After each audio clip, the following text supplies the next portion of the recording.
Y pensar que todo esto fue alguna vez una presa. ¿Cuántos recuerdos hay aquí en este lugar?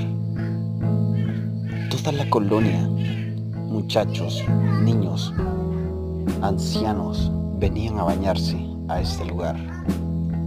Hoy todo está seco.